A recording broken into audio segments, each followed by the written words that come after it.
sekalian, kita ikuti kuliah subuh pagi hari ini yang akan disampaikan oleh Bapak Ustaz Kiai Haji Abdul Rahman. Perlu kami sampaikan barangkali ada yang belum tahu, beliau ini adalah pengurus Masjid Raya Cinere. Selain itu beliau juga pengasuh pondok pesantren Siratul Sa'adah di daerah Morobe. Beliau itu setiap 4 bulan sekali juga mengisi di Masjid Istiqomah. Kepada Bapak Ustaz dipersilakan. Assalamualaikum warahmatullahi wabarakatuh. Bismillahirrahmanirrahim. Alhamdulillahi rabbil alamin, alladzi arsala rasulahu rahmatan lil alamin. Allahumma shalli wa sallim wa barik ala sayyidina wa maulana Muhammadin wa ala alihi wa ashabihi ajma'in, amma ba'd. Subhanaka Allahumma rabbana la ilma lana illa ma 'allamtana innaka antal alimul hakim wa tub 'alaina innaka antat tawwabur rahim wa taqabbal minna innaka antas samiul 'alim wa 'allimna min ladunka ilman nafi'a ya dzal jalali wal ikram walhamdulillahi rabbil alamin. Hadratul muhtaramin wa janabal kurama, para alim, para ulama, para guru-guru yang saya muliakan, wabil khusus yang saya hormati Ketua DKM Masjid Al Istiqomah Bapak Dr. Haji Sufwan Farisi SH. Alhamdulillah beliau ini selalu setia, setiap saya kesini selalu ketemu di majelis taklim, di tempat baik. Insya Allah nanti ketemu di surga. Amin ya rabbal alamin. Yang saya muliakan, yang saya hormati Bapak Ustadz Haji Hamali Esaki, Ketua Kusuma Pajar. Dari kemarin itu saya pikir Kusuma Pajar ini jadi nama anak kok bagus gitu ya. Ternyata ini singkatan yang sangat luar biasa, Pak. Singkatan nama Kuliah Subuh Masjid Musola Pangkalan Jati Baru. Jadi nanti kalau Bapak Ibu cari nama cucu susah, biar rame, biar jadi hirohnya kuat untuk sholat subuh, dinamakan Kusuma Pajar saja. Yang saya muliakan juga Bapak Sekel yang jauh-jauh dari Sawangan untuk melewati rumah saya, Pak Sekel. Nanti kalau Bapak ada waktu mampir, Pak, kita ngopi-ngopi di sana. Dan juga Bapak Haji Samili yang merupakan tokoh pendiri Kusuma Pajar, para sesepuh, para guru ini, Bapak Kiai Khotib.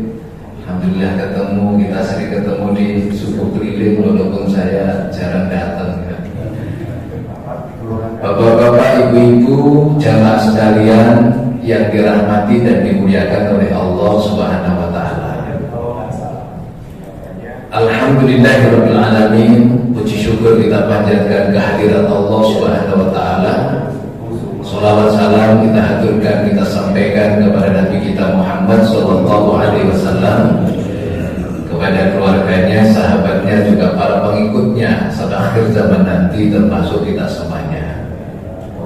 Pertama-tama saya ucapkan selamat kepada Bapak Ibu sekalian yang pagi hari ini oleh Allah dikaruniai, ditakdir untuk bisa sampai dan duduk di masjid dan majelis ini. Yang pengen banyak, yang niat banyak, tapi yang ditakdir oleh Allah berkesempatan seperti pagi hari ini, ya bapak-bapak, ibu-ibu yang sekarang ada di sini. Ini nggak bisa kita perjuangkan biasa saja, keistimewaan yang sangat luar biasa. Kenapa Bapak Ibu sekalian? Ada orang bangun dari jam 1 malam, berangkat meninggalkan rumah, tentu agak ngantuk karena jam segitu itu enaknya ya tidur.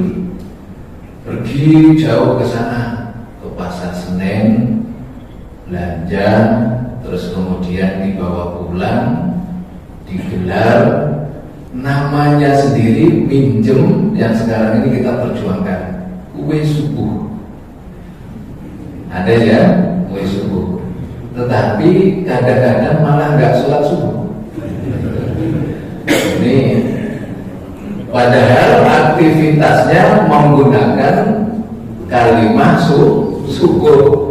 Mestinya dalam pikirannya semenjak mau tidur itu, saya nanti harus bangun cepat karena akan segera belanja kue subuh. Tapi ternyata karunia subuh yang hakikat dia nggak dapatkan. Makanya Bapak Ibu selamat. Saya akan bacakan satu hadis juga biar minta tambah semangat. Kita ini menghidupkan kegiatan-kegiatan seperti pada pagi hari ini, dan bagi para penggagas pendiri termasuk Pak Dr. Haji Sofyan Farisi dan para tokoh-tokoh, ini merupakan jariah yang sangat luar biasa. Al-ilmu yuntafa'u bihi. Bismillahirrahmanirrahim. An Abi Hurairah radhiyallahu anhu qala Rasulullah sallallahu alaihi wasallam, Salatul rajuli fi jama'ati tazidu ala salati fi suqi wa baitihi bid'an wa asyrina darajatan. Kata Rasulullah, sholatnya seseorang yang dilakukan berjamaah di masjid itu lebih utama, lebih baik daripada sholat yang dilakukan sendiri di rumahnya, di pasar, di tempat kerjanya. Maka Bapak Ibu sekalian, andai kata kita berada di kantor atau di tempat kerja kita, terus kemudian datang waktu sholat, di situ di sekitarnya ada masjid, musola, lebih baik kita pergi ke situ. Kenapa?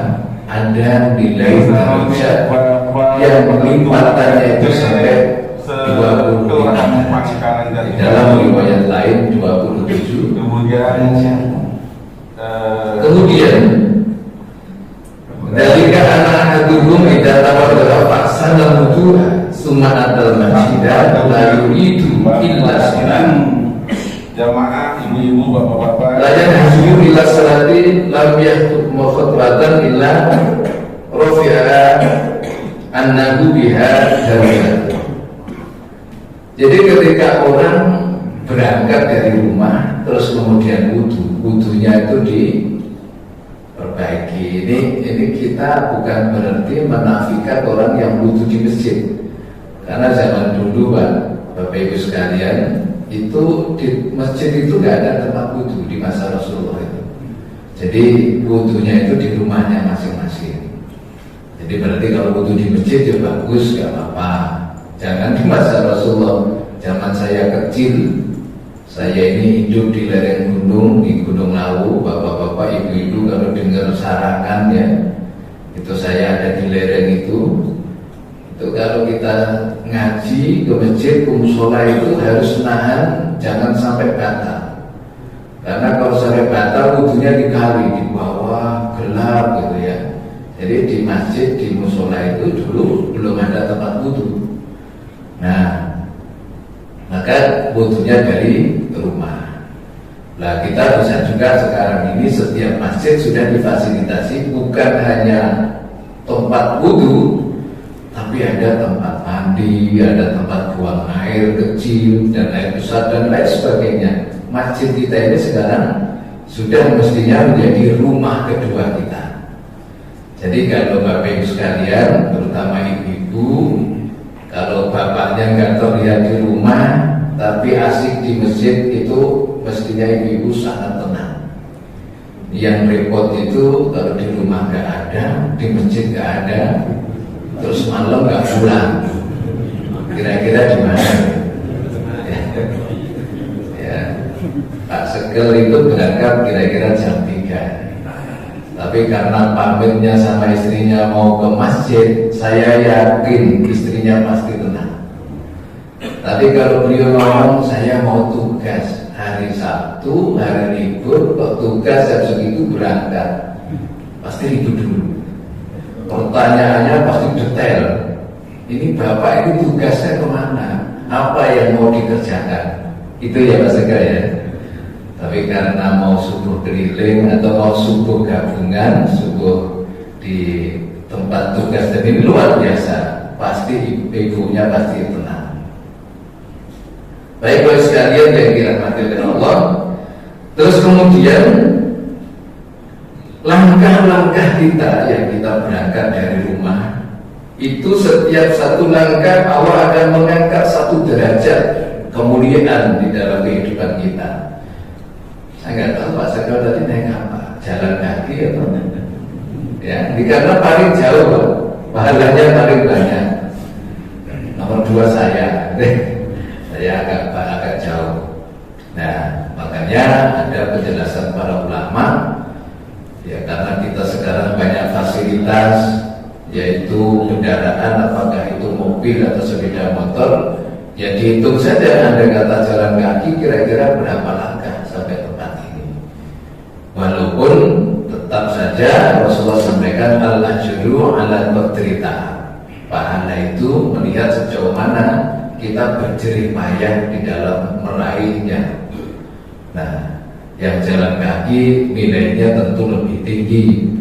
Tapi kalau tadi Pak Segel dari rumah jam 3 berangkat, kalau jalan kaki jam 10 malam mestinya berangkat Pak Segel. Itu jauh lebih baik. Tapi insya Allah gampang kapok kalau begitu ya. Baik.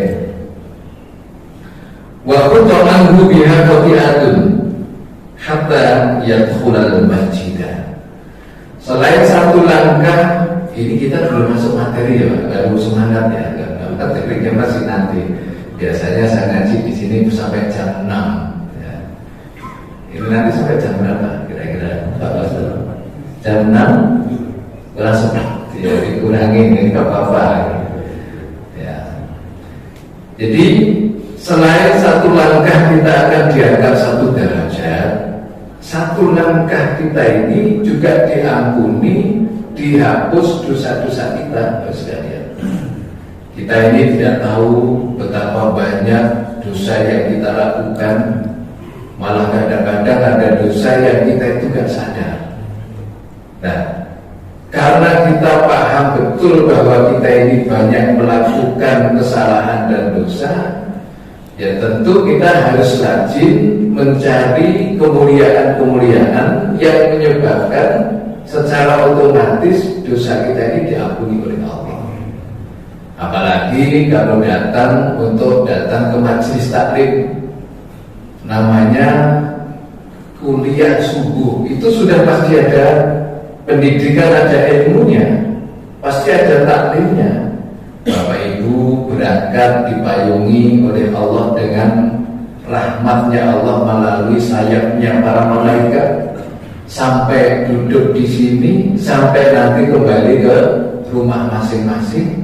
Wa khitanal bahri, dan seluruh ikan-ikan yang ada di lautan semuanya memohonkan ampun terhadap dosa-dosa kita semuanya. Masya Allah, luar biasa. Jadi langkah kita, satu langkah mengangkat derajat kemuliaan kita di hadapan Allah sampai di masjid tadi, terus kemudian juga menghapus dosa-dosa kita yang pernah kita lakukan. Faidah dakwal masjidah karena fisunati maka disolatu hiyatat bisuhu. Bapak Ibu, ketika dari awal kita datang ke masjid itu untuk sholat, terus kemudian di masjid ini kita tetap nunggu sholat. Mama, yang paling sering terjadi itu kita sholat maghrib. Setelah sholat maghrib mau pulang kok nanggung, akhirnya diam di masjid sampai nunggu sholat isya. Selama kita nunggu itu kita nggak sholat, tapi oleh Allah dihitung pahala kita seperti sholat.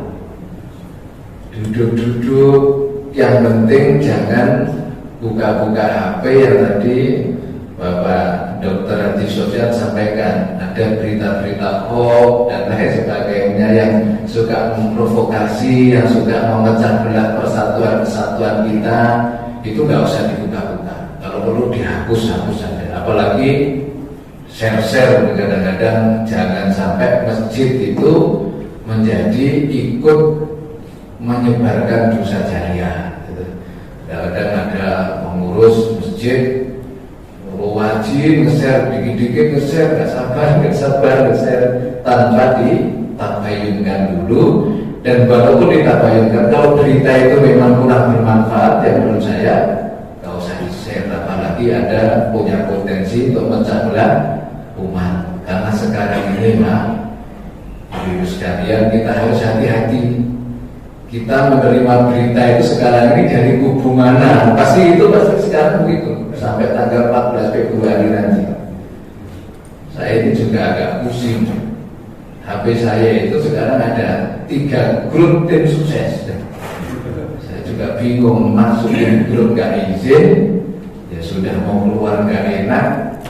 Jadi saya ada grup 01, grup 02, grup 03, dan sudah biarkan saja. Saya jarang buka. Kalau ada sini ada yang termasuk grup di situ, mohon maaf, malah jarang aja nggak pernah buka, nggak sempat buka. Ya hari ngurusin santri aja. Terus kemudian sholat tadi, kita ini biasanya kan sholat agak lama. Kalau Ramadan gitu ya, sholat taraweh, terus kemudian qiyamul lail. Itu pun kadang-kadang suka ngitung-ngitung, ini kira-kira sekarang ini imamnya siapa? Wah ini agak santai, wah capek ini. Dari masjid lain aja yang agak sepirnya cepet, gitu kan? Jadi Bapak Ibu duduk santai, syukur-syukur baca Quran, syukur-syukur kalau memang harus ngobrol dengan teman, ngobrol tentang maslahat, tentang kebaikan.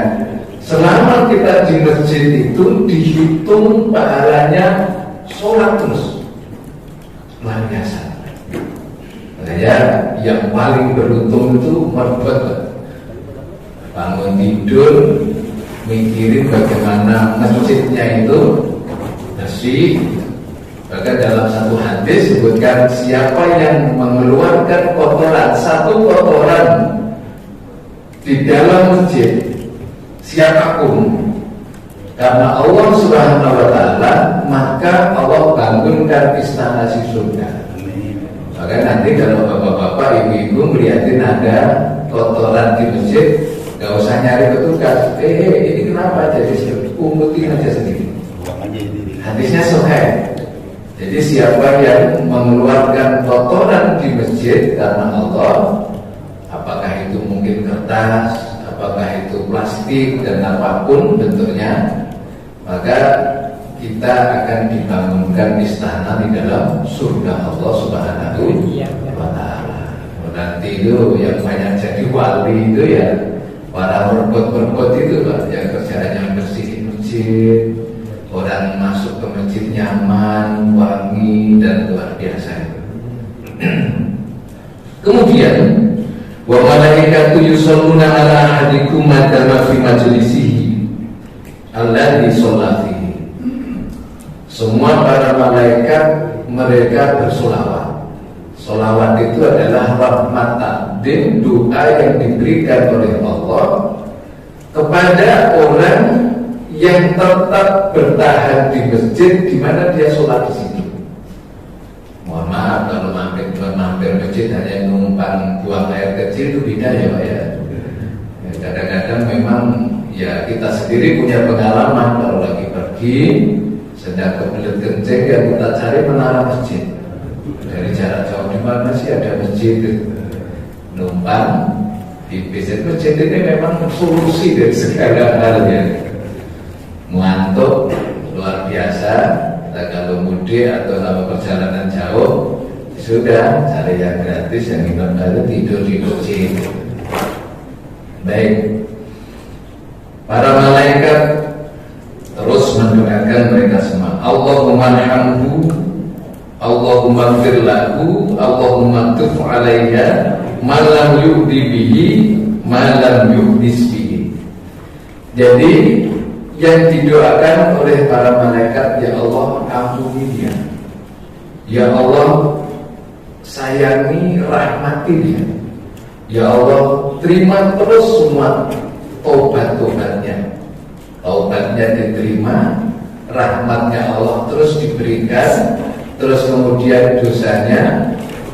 Ini yang minta ampun malaikat, bukan kita sendiri. Makhluk kiramil baroroh yang sudah dijamin doanya itu dikabulkan oleh Allah Subhanahu wa ta'ala. Tapi ada persyaratan, malam yuktifihi, selama di dalam masjid itu tidak menyakiti siapapun dan apapun. Ada kucing ditendang sekencang-kencangnya, itu makhluk Allah. Kalau memang kucingnya itu ganggu, dikeluarkan dengan cara yang baik. Lah menyakiti itu sekarang juga cara menyakiti itu gampang, di manapun, di kamar pun bisa menyakiti orang banyak. Ya tinggal pencet-pencet HP kita. Itu nanti kalau sampai kita nge-share yang menyakiti orang ya sama. Maka dari itu di situ juga harus hati-hati di dalam masjid. Kita juga ya pakai HP, kita gunakan, kan HP itu sekarang lengkap ya, ada Al-Qurannya, ada ilmunya, ada hadisnya dan lain sebagainya, ada sumber-sumber informasi tergantung kita. Jadi selama tidak ada yang tersakiti karena kita, terus malam yudis, diusahakan selama kita di masjid ini tidak batal hadas kita. Jadi kalau kita buang angin atau ini ya langsung wudu lagi. Saya menjaga wudu. Itu akan mendapatkan keistimewaan yang sangat luar biasa. Bapak Ibu yang dirahmati oleh Allah Subhanahu wa taala, tinggal 1/4 jam lagi saya akan sampaikan materi pagi hari ini, masalah doa. Saya selalu kalau ini baca kitab karena sepengin setiap ngaji begini itu dapat barokah dari guru, dapat dari guru, dari Kiai Musonef. Nanti kalau hanya ceramah saja, kalau keliru repot. Saya ini belum punya ilmu, masih santri statusnya. Itu sebulan sekali masih ngaji ke pelosok di Kediri, sebulan sekali.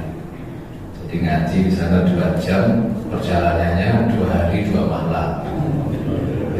Jadi kalau sini itu coba ngaji itu 2 kitab, hikam sama Murokotab itu Hidayatul Hidayah. Bagi saya tinggal 1 sepuh yang masih ada di Nurul Huda Jazuli. Jadi mumpung beliau masih ada, saya kerja santri saya tinggalkan. Jadi kalau sekarang ada yang manggil kiai terus nanti hilang panggilan kiai, itu nggak terlalu penting. Tapi kalau sampai nggak diakui santri oleh guru saya, itu yang berbahaya. Karena memang sampai nanti tetap santri. Baik, doa. Kita ini punya sarana yang sangat mulia yang oleh Allah diberikan kepada kita, yaitu apa? Doa. Doa kepada Allah Subhanahu wa ta'ala. Ini tadi dari bangun tidur berapa kali kita berdoa? Sudah gak terhitung. Mau tidur juga kita sudah berdoa. Saya mau tanya Bapak Ibu sekalian, pernah merasa doa kita ini belum dijawab oleh Allah?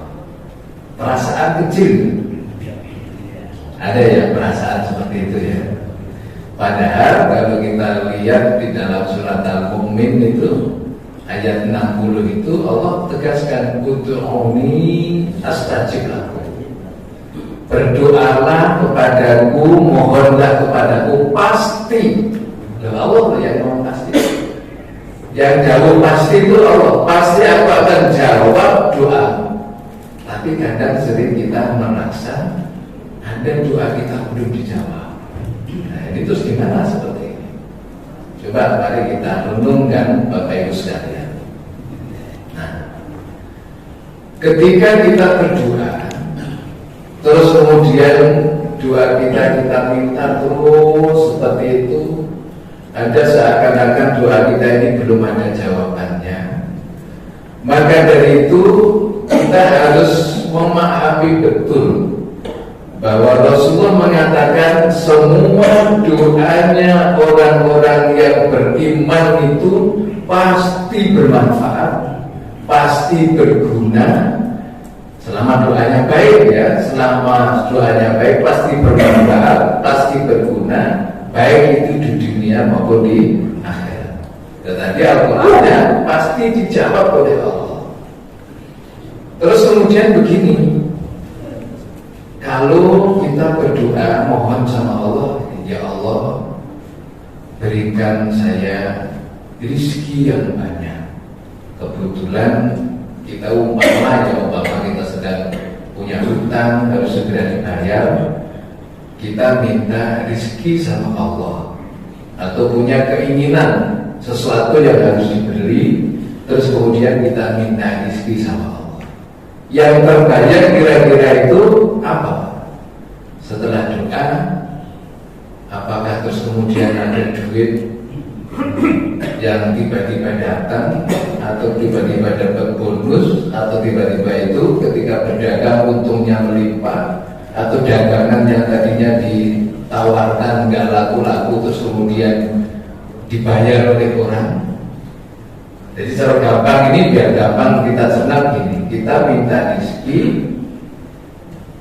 Setelah kita selesai berdoa, tiba-tiba ada orang datang membawa uang 1 karung ratusan ribu semua, baru semua, baru dipotongin.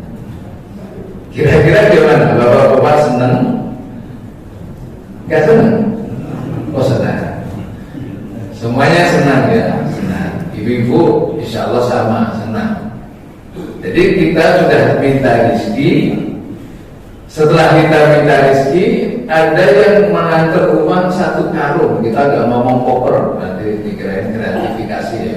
Karung aja, karung ratusan ribu baru semua. Perasaan apa? Doa kita dikabulkan oleh Allah. Akhirnya karena memang saking senangnya, dan kita juga campur khawatir, uang itu kita masukkan ke dalam kamar kita. Kalau perlu, bapak-bapak kita lupa istri kita, biasanya meluk istri, pokoknya meluk karung itu aja, biar gak hilang. Gitu, saking senangnya. Tidur bersama uang itu, terus kemudian bangun tidur, uang itu masih ada, masih kepegang. 1 karung utuh. Dan pagi itu akan mulai beraktivitas untuk membelanjakan sesuai dengan yang diniatkan sebelum berdoa.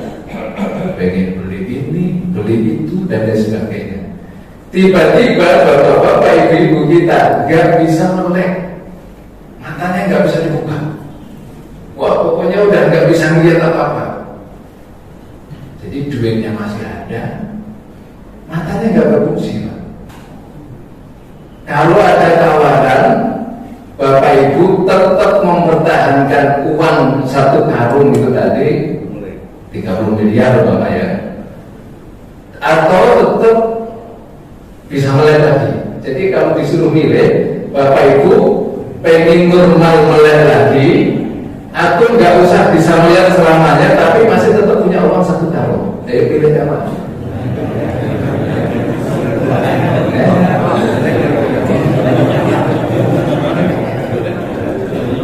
Pengen melek ya, uang tadi diikhlaskan serius. Baik, inilah kita cerna udhuni astajib aku. Bapak Ibu sekalian, sering kita ketika ngomong rezeki itu sempit, rezeki itu uang.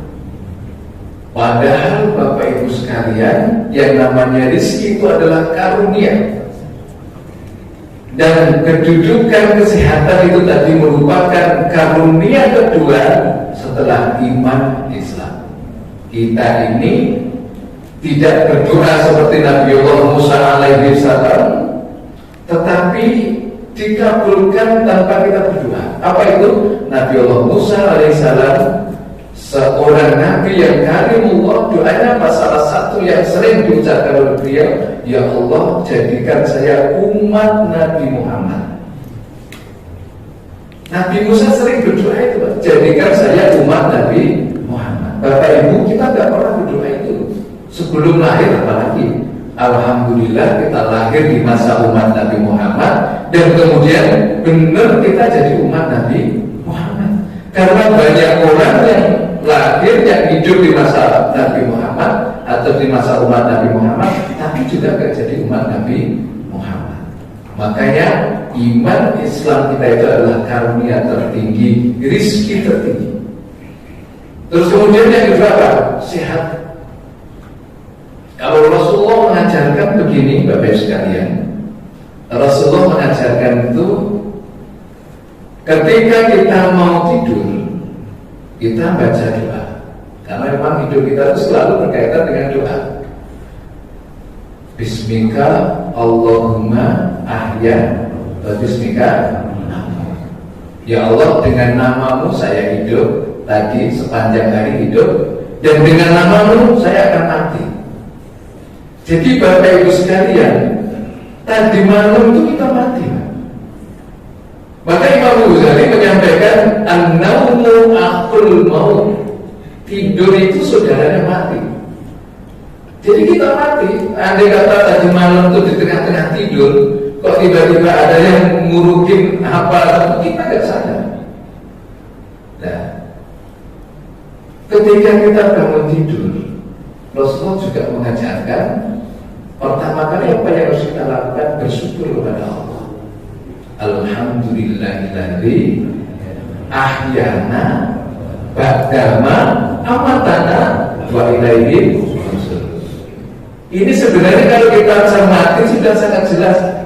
Terima kasih ya Allah, segala puji bagimu yang telah menghidupkan saya kembali setelah saya mati. Tadi kita mati, dan tentu nanti kita akan kepada Allah akan kembali. Bapak Ibu, banyak di dalam kitab Sahih Bukhari, juga masuk Sahih Muslim, tapi yang banyak di Sahih Bukhari itu doa-doa yang diajarkan oleh Rasulullah, yang nanti doanya itu sangat parsial. Jadi dari pagi itu mendoakan nafas kita, mendoakan kesehatan mata kita. Jadi Rasul mengajarkan itu, keselamatan depan kita, belakang kita, samping kiri kita, kanan kita, atas bawah. Itu oleh Rasul diajarkan. Hendaknya setelah wa ilaihi nusyur selesai, ya Allah, alhamdulillah saya napasnya masih enak. Pertahankan napas ini, hembusan dan hidupan ini ya Allah, sampai nanti saya tidur lagi, bahkan di dalam tidur itu sendiri. Ya Allah, mata saya masih bisa normal, melihat yang merah, yang hijau, semuanya jelas. Ya Allah, pertahankan kesehatan mata saya ini sampai nanti saya menurun lagi waktu saya tidur. Loh, telinga saya masih dengar dengan baik. Ya Allah, pertahankan dan sehatkan telinga saya supaya tetap dengar sampai nanti waktu saya tidur lagi. Pertanyaannya, bapak-bapak, ibu-ibu pernah berdoa seperti ini? Itu enggak tiap pagi? Ini pernah ya?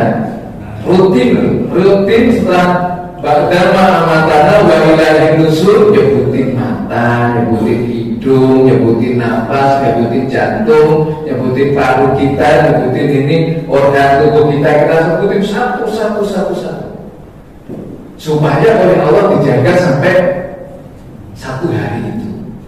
Besok kita ulang lagi, karena Rasulullah mengajarkan begitu tiap hari. Kira-kira kita lakukan nggak seperti itu? Berarti kalau ada orang ngomong doa saya belum dijawab, keliru. Saya belum berdoa sudah dijawab.